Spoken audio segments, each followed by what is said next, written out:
All right, today we're breaking down the complete journey to becoming an Agniveer value in the Indian Air Force. We're going to go from A to Z, from the very first eligibility check all the way to that final merit list. So let's jump right in. It's a dream for so many people, right? But getting there is a path with some very specific, very tough hurdles. We're going to walk you through every single step so you know exactly what it takes. So where does this all begin? Well, before you even start thinking about studying for exams or hitting the gym, your journey starts with a simple checklist. This is kind of like the first checkpoint, and trust me, it's non-negotiable.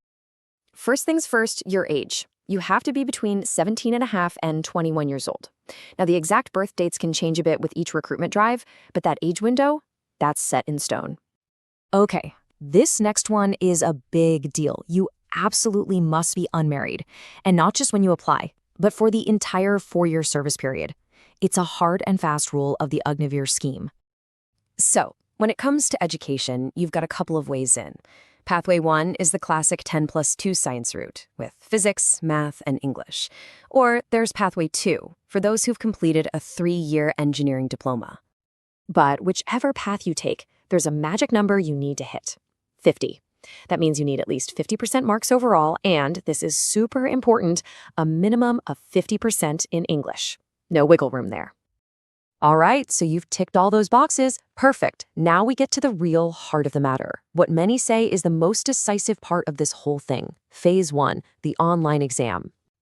And let me be crystal clear about this. This is the most important stage. Seriously. You see, the other tests are basically pass-fail. But this one, your score here is the only thing that decides your spot on the merit list.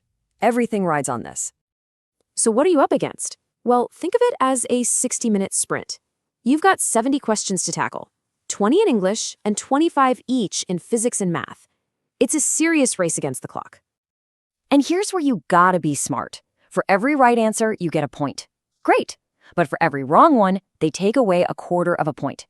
That negative marking is a killer. So just guessing wildly, yeah, that can sink your score fast. Accuracy is the name of the game. Diving into the subjects, physics is pretty much everything you learned in 11th and 12th grade. But it's not just about memorizing formulas. You'll get conceptual questions and tough numerical problems. You've got to know the why and the how. Same goes for math. It's deep, and it's all about the calculations. We're talking the whole shebang, from trigonometry and matrices all the way through calculus. It's all about how fast and how accurate you can be. And then there's English. This is all about your fundamentals: grammar, vocabulary, reading comprehension. Here's a little pro tip.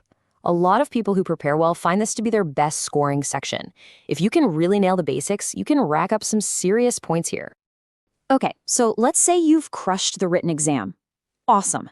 But now the focus shifts completely. We're moving from your brain to your body. Welcome to Phase 2. The physical proving ground. The PFT is basically a 4-part challenge to test your physical baseline. First up, you've got to run 1.6 kilometers in 6 minutes and 30 seconds. After that, it's a rapid-fire sequence of push-ups, sit-ups, and squats, and each one has a specific target you have to hit within a minute. And here is